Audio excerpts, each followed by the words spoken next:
At gayon din na, sir, sa mga tinalakay mo kanina regarding po sa ER1-94 project, sir, gaano po, mga ilang taon to bago po mapatupad natin? At the same time, ano po mga energy po ang ating application na angkop sa Kalawan?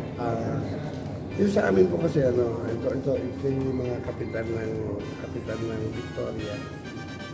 Magtatayo kasi si Ayala doon ng energy. Bali, si Ayala magtatayo ng solar farm doon. Sabi ko, maganda yan kasi energy yan. May mga kapalit kasi. Kumbaga, yung mga benepisyo na makukuha tulad ng ER1-94, the royalty tax.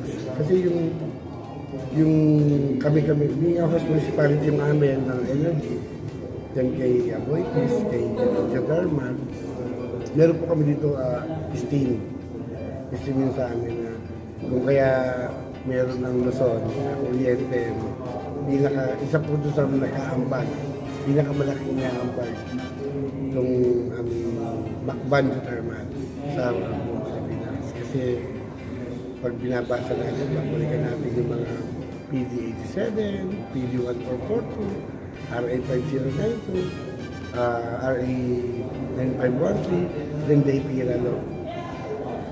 Pag makikita natin, sana, kung talagang gusto ko ng pamahalaan, ayusin yung energy. Kasi nandun yung source ng income na dapat pakinabangan ng buong mamamayan ng buong Pilipinas. Especially kami. Hindi namin nararamdaman.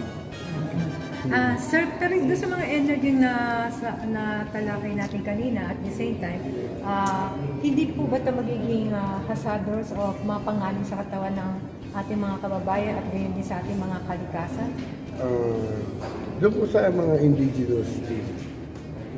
Ang indigenous team po meron yun siyempre. Hindi po 100% yung clean air.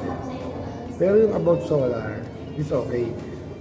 Ang isda kasi mas gusto niya nakakulin din sa ilalim ng dagat kaya okay. Pero yung sa amin, yung energy dapat every year, twice a year, nagagamot na ang mga naman. Kasi steam yan sama sa lungs. Na sana mapansin ng nasyonal na being a host municipality sa amin. Yung benefit about ER1-94 and the royalty tax, dapat yung tama. Okay. At sir, siyempre narinig natin na kung halimbawa may apply natin ang solar. So gaano kalaki yung megawatts ang mapapakinabang natin sa isang taon? Para sa ating mga kababayan. Sa Victoria po kasi, saka parang ang plano po nila is 300. Then ang buy is 300. Yung solar floating solar. Ang yung 300 po kasi pagka niya sa araw, tukusin nyo lang sa 6 na oras kasi yung dalawang oras kasi baka may pagdilim. Ibig sabihin yung 300 times 6, malaki na, nasa 900 na halos. Then itatansya mo naman yung 1,000 per gigawatt, then times 12, times 30, para makita natin yung buwan at year.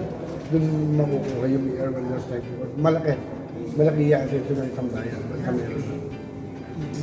Okay, maraming salamat ating butihing mayor na si Mayor Roselier Karatihan na talaga pong aasenso ang ating Kalawan at hindi na tayo mangangamba na mawalan ng mga trabaho at ito ay ang magiging katuparan nito mga ilang taon.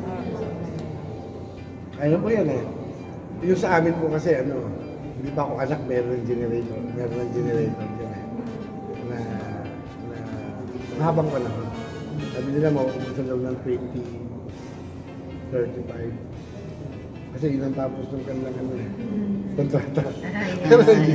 Siyempre may mga may mga alternatibo naman. Biro lang po yun. Sa lahat po ng mga Kalawenyo, namin ng mga kalapit bayan na mayroong mga generators. Ilitin po natin at gusto rin po namin ihain nga na being a host municipality ng energy at being a host province na pinakamalaki na bibigyan ng kuryente, dapat po ay iba ang bayadan ng bayan ng probinsya ng Laguna sa kalalapit probinsya. Kasi nasa atin po yung mga generator. Sa mga kalawin nyo, magandang hapon po lahat at mabuhay po tayo lahat. Thank you po. Okay, maraming salamat po. At yan lang po ang ating pahayag na ating butihing mayor. Sir?